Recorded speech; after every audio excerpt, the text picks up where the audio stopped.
I never thought I'd watch my wife kiss another man and feel nothing but cold satisfaction. My name is David, and 3 weeks ago, I was just another marketing director at Pinnacle Solutions, married to Cindy for 6 years, believing we had built something real together. I worked 60-hour weeks, brought home decent money, and thought my biggest worry was whether my boss Marcus would finally give me that promotion I'd been chasing for 2 years. Cindy worked as a freelance graphic designer, mostly from home, and we had what everyone called a power couple dynamic. At least, that's what I told myself every morning when I left for the office and every evening when I came home to her perfectly prepared dinners and carefully curated social media posts about our amazing life together. The first crack in my reality came on a Tuesday. I was working late, as usual, when I realized I'd left my laptop charger at home. Cindy had texted earlier saying she was having drinks with her college friend Emma, so I figured I'd slip in quietly, grab what I needed, and head back to finish the quarterly reports. Our apartment building has this weird layout where you can see into our living room from the hallway if the blinds are open, which they always were because Cindy loved natural light. That's when I saw them. Marcus was sitting on our couch, with his arm around my wife. Not the casual, friendly way you'd comfort someone who was upset. His hand was on her thigh, and she was leaning into him like they'd done this 1,000 times before. They were talking in low voices, intimate voices, the kind of voices you use when you're sharing secrets. I stood there in that hallway for maybe 30 seconds, watching my boss touch my wife in my living room, and something inside me just switched off. I didn't storm in. I didn't make a scene. I quietly walked back to my car, drove to the office, and finished my reports. But while I typed, my mind was working differently than it ever had before. I wasn't thinking about confrontation or tears or marriage counseling. I was thinking about information, leverage, and timing. The next morning, Cindy kissed me goodbye like nothing had happened. She asked about my day, made coffee exactly how I liked it, and mentioned that Emma had canceled last minute so she just stayed in and watched Netflix. The lie came so easily from her lips that I realized this wasn't new. This was practiced. Over the next 2 weeks, I became a different person. Not angry, not broken, just methodical. I started paying attention to things I'd ignored before. The way Cindy's phone was always face down during dinner. How she'd suddenly developed an interest in working out at the gym Marcus went to. The new lingerie I found in her drawer that she'd never worn for me. The late-night client calls that happened with increasing frequency. But the most interesting discovery came when I hacked into her laptop. I know that sounds terrible, but when your wife is lying to your face every day, moral boundaries start to feel pretty flexible. What I found wasn't just evidence of an affair. It was a complete alternate reality. Months of messages between Cindy and Marcus, talking about me like I was some obstacle to overcome, planning their future together, discussing how to handle the David situation once Marcus got his promotion and could afford to leave his wife. That's when I realized they weren't just betraying me, they were underestimating me. See, what neither Cindy nor Marcus knew was that I'd been having my own secret meetings. Not with another woman, but with the board of directors. 3 months ago, they'd approached me about taking over Marcus's position. Apparently, his numbers had been slipping, and they'd noticed that most of his successful campaigns were actually my ideas that he'd taken credit for.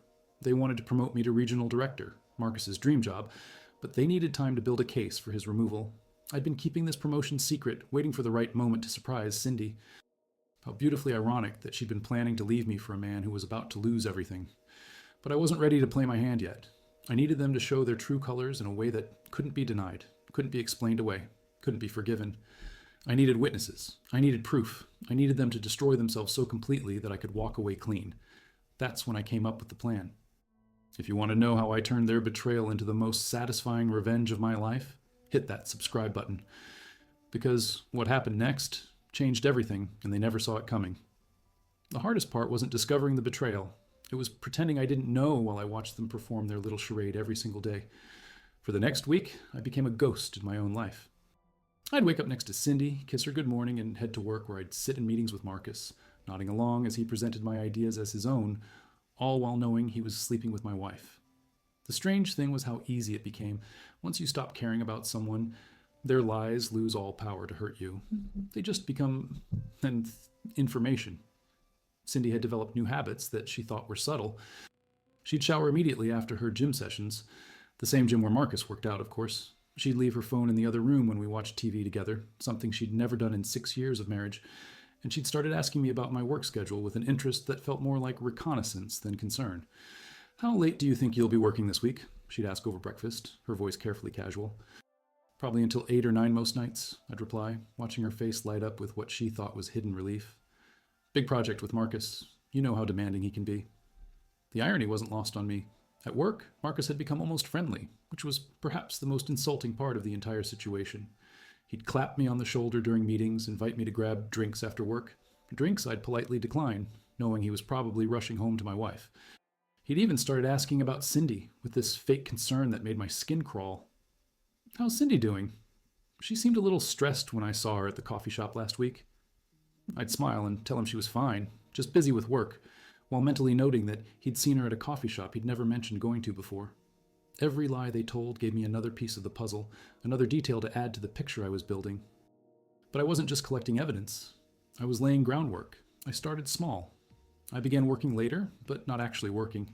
Instead, I'd sit in my car outside our apartment building, timing their meetings. Marcus would arrive around 7:30, always parking 2 blocks away. He'd stay for exactly 2 hours, leaving just before 10, probably when his wife expected him home from his late meetings. They had a routine, a system, and like all systems, it had vulnerabilities. I also started building relationships I'd previously ignored. Jennifer from HR, who'd always been friendly but professional, suddenly found herself getting coffee invitations from me. Not romantic. I made sure to mention Cindy frequently, but strategic. Jennifer had access to employee records, security footage, and most importantly, she had the ear of the board of directors. "You know, David," she said during one of our coffee breaks, "I've always thought you were underutilized here. Your campaign strategies are brilliant." "Thanks, Jen. I just try to support the team. Marcus has been a great mentor." The words tasted like ash, but they served their purpose. I was establishing myself as loyal, humble, and completely unaware of any problems. The perfect victim. I also started documenting everything, not just Cindy and Marcus's affair, but Marcus's work performance. I began keeping detailed records of which ideas were mine, which campaigns I'd actually developed, and how often Marcus took credit for my work. I saved emails, recorded phone calls where legally possible, and built a comprehensive file that painted a very clear picture of a man who was not only stealing another man's wife, but stealing his work as well. The breakthrough came on a Thursday evening. I was sitting in my car, watching Marcus leave our building, when my phone buzzed with a text from Cindy. "Working late again tonight. Don't wait up. Love you." The timestamp showed 9:47 p.m. Marcus had just walked out of our building at 9:45 p.m. That's when I realized they weren't just having an affair. They were planning something bigger. Cindy's sudden interest in my work schedule, Marcus's fake friendliness, the way they both seemed to be positioning themselves for something. They weren't just betraying me. They were setting me up. I drove home and found Cindy in bed, hair still damp from her post-Marcus shower, pretending to be asleep. I kissed her forehead gently, whispered that I loved her, and went to my home office to work on what would become the most important presentation of my career, but it wasn't a presentation for a client.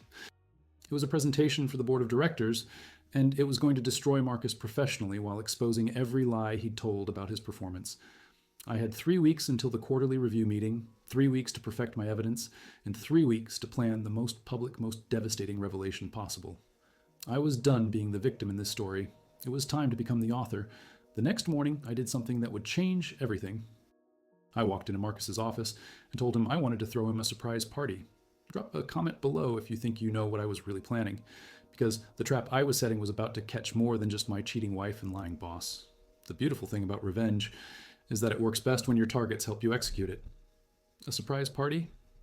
Marcus looked genuinely touched when I pitched the idea. "David, that's incredibly thoughtful, but you really don't need to..." "Come on, Marcus. You've been such a mentor to me. Besides, Cindy's been saying we should entertain more, and you know how she loves planning events." The lie rolled off my tongue like silk.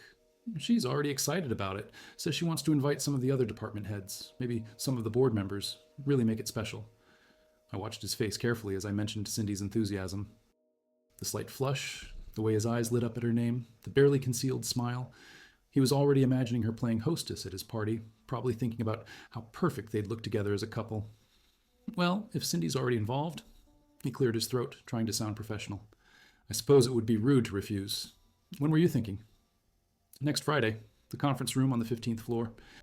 Cindy suggested we use the one with the city view. She says it's more elegant for photos." Another lie, but one that served my purpose perfectly.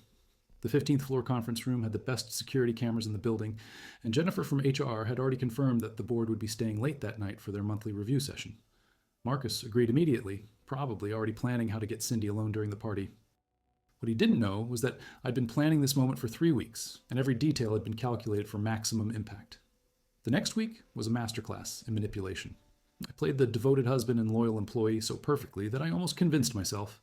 I brought Cindy flowers, told her how excited I was about the party she was planning, and watched her scramble to make sense of a celebration she knew nothing about. "I thought you said I was planning this party," she asked that evening, her voice carefully neutral. "You mentioned wanting to do something nice for Marcus, remember? After that conversation you had about how hard he's been working?" I kept my tone light, innocent. "I just took your suggestion and ran with it." The panic in her eyes was exquisite. She was trapped between admitting she'd never had that conversation, which would raise questions about how I knew she'd been talking to Marcus, or playing along with a party she had no control over. She chose to play along. "Of course, I want to make sure we do it right. Maybe I should coordinate with Marcus directly, get his input on the guest list." "Already handled. I told him you were excited to surprise him, so he's staying completely out of the planning. Trust me, honey, this is going to be perfect." Over the next few days, I watched Cindy and Marcus try to communicate about the party through increasingly desperate means. Hushed phone calls that ended abruptly when I walked into the room. Text messages that made Cindy's face go pale. Marcus started looking stressed at work, probably realizing that he had no control over an event that was supposedly in his honor. Meanwhile, I was orchestrating every detail with surgical precision. The guest list included every member of the board of directors, all the department heads, and several key clients, people whose opinions could make or break careers. I scheduled the party for 7 p.m., knowing that Marcus and Cindy's usual routine had him arriving at our apartment at 7:30. I arranged for professional photography, telling everyone it was to commemorate Marcus's achievements, and I made sure the bar would be well stocked because I wanted everyone relaxed and uninhibited. But the masterstroke was the presentation I prepared. Officially, it was a tribute to Marcus's leadership. Unofficially, it was a detailed breakdown of every project he'd claimed credit for, complete with timestamps, email trails, and documentation proving that the ideas were mine. I disguised it as a celebration of our collaborative success, but anyone with half a brain would see exactly who had been doing the real work. 3 days before the party, I received the call I'd been waiting for. "David, this is Robert Chen from the board. Could you come up to my office? There's something we need to discuss." I found Robert waiting with 2 other board members, their faces serious but not unfriendly. "We've been reviewing the quarterly reports," Robert began, "and we've noticed some interesting patterns in the marketing department's performance metrics." I sat quietly, letting them talk, watching as they laid out exactly what I'd been documenting for months. Marcus's declining performance, the disconnect between his presentations and the actual work being done, the way successful campaigns seemed to correlate with my involvement rather than his leadership. "We're prepared to offer you Marcus's position," Robert said finally. "Regional director, effective immediately after the quarterly review. But we need to handle Marcus's transition carefully. We don't want to create unnecessary drama." I nodded thoughtfully, as if this was all news to me. "I appreciate the confidence, but Marcus has been a mentor to me. I'd hate for this to damage our working relationship." "Actually," Robert smiled, "we were hoping you might have some insight into how to handle this diplomatically. You know Marcus better than anyone." That's when I mentioned the party. "Funny you should ask. I'm actually throwing a surprise celebration for Marcus this Friday. Most of the board will be there, along with the department heads. It might be the perfect opportunity to make an announcement. Frame it as a celebration of both his contributions and the department's future." Robert's eyes lit up. "That's brilliant, David. We could present it as Marcus moving on to new opportunities while you step up to lead the team." Very smooth. As I walked back to my office, I felt something I hadn't experienced in months, genuine excitement, not the bitter satisfaction of revenge, but the clean, sharp thrill of justice being served. That evening, I found Cindy in our bedroom, staring at her phone with an expression of barely controlled panic. "Everything okay, honey?" She looked up, forcing a smile that didn't reach her eyes. "Just work stuff. You know how it is." I sat down beside her, taking her hand in mine. Her skin was cold, clammy. "Cindy, I want you to know how much this party means to me. Having you there, supporting my career, showing everyone what an amazing team we make." I squeezed her hand gently. "I know things have been stressful lately, but after Friday night, everything's going to be different." She had no idea how right I was. The next morning, Marcus pulled me aside at work. His usual confidence was cracking, replaced by something that looked almost like fear. "David, about this party, maybe we should postpone it. I'm not sure the timing is right." "Postpone it?" "Marcus, everything's already arranged. Cindy's been working so hard on this, and the board members have already confirmed. We can't back out now." I watched him struggle, knowing he couldn't explain his real concerns without revealing why he was so worried about a party his supposed friend was throwing in his honor. "Besides," I added, my voice warm with false sincerity, "after everything you've done for me, it's the least I can do. Trust me, Marcus. This party is going to be exactly what you deserve." 24 hours until the party. 24 hours until Marcus and Cindy discovered that the celebration they were dreading was actually my promotion announcement, and that their secret affair was about to become the most public scandal in company history. Comment below if you think you know how this ends, because tomorrow night, the truth comes out, and neither of them will ever see it coming.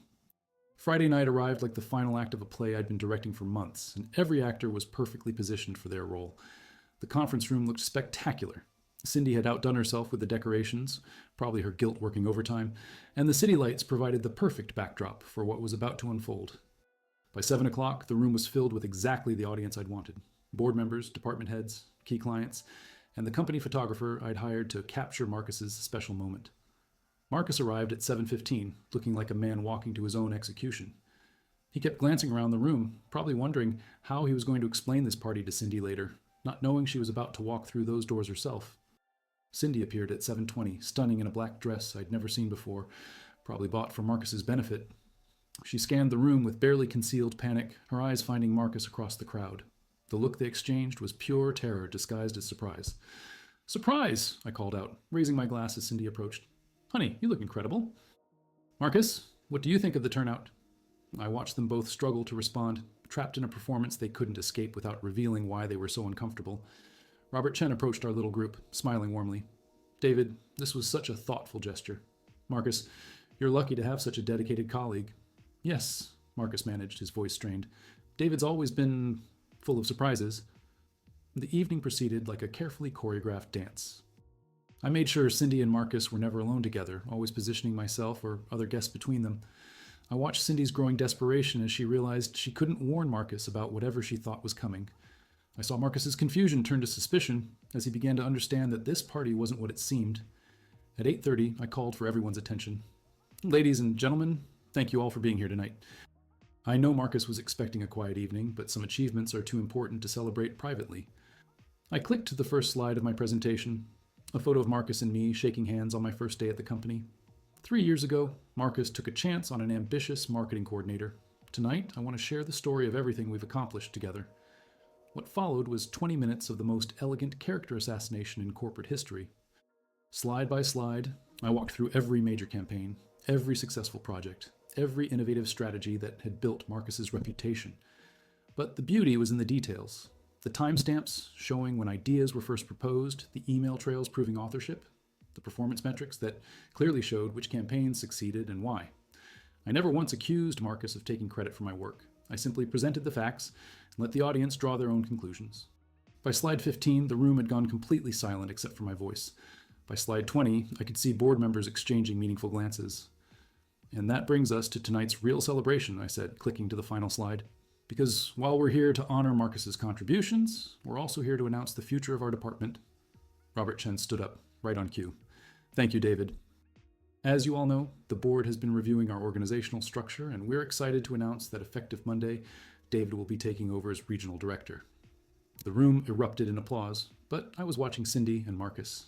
Cindy's face had gone completely white, her champagne glass trembling in her hand. Marcus looked like he'd been physically struck, his mouth opening and closing without sound. "Marcus will be transitioning to new opportunities," Robert continued, "and we're confident that David's leadership will take the department to even greater heights."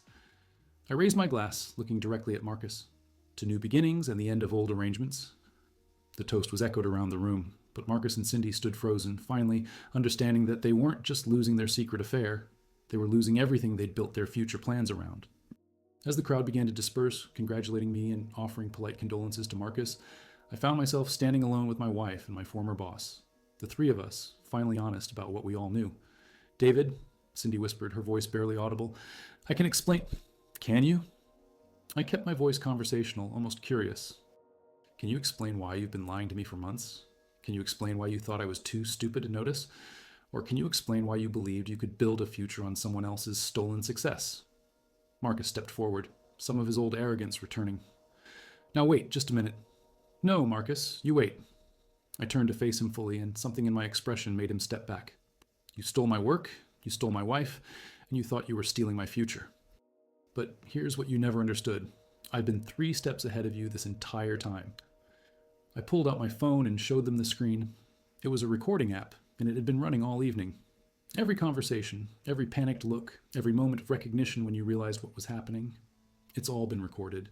The photographer I hired? He's been documenting everything. The party you thought was your nightmare? It's actually your confession. Cindy sank into a chair, the weight of her situation finally hitting her. Marcus just stared at me like he was seeing me for the first time. The divorce papers will be filed Monday morning, I told Cindy calmly. The evidence of your affair is comprehensive, so I'd suggest you find a good lawyer. Marcus, your termination will be processed through HR, along with a full investigation into your misappropriation of company resources and intellectual property.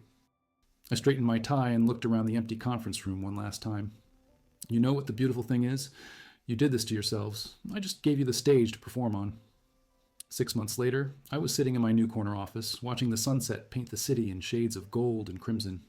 The divorce was finalized. The company investigation had resulted in Marcus being blacklisted from the industry, and I'd just closed the biggest deal in company history. My assistant knocked and entered with a stack of contracts. Mr. Chen wants to know if you're available for dinner next week. He's bringing some potential investors. Tell him yes, I replied, not looking away from the window, and remind him that I prefer restaurants with good security cameras. She laughed, thinking it was a joke. I wasn't joking.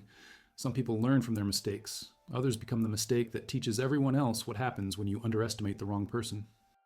If this story taught you something about justice, revenge, or the power of patience, hit that like button. Because sometimes the best revenge isn't getting mad. It's getting everything.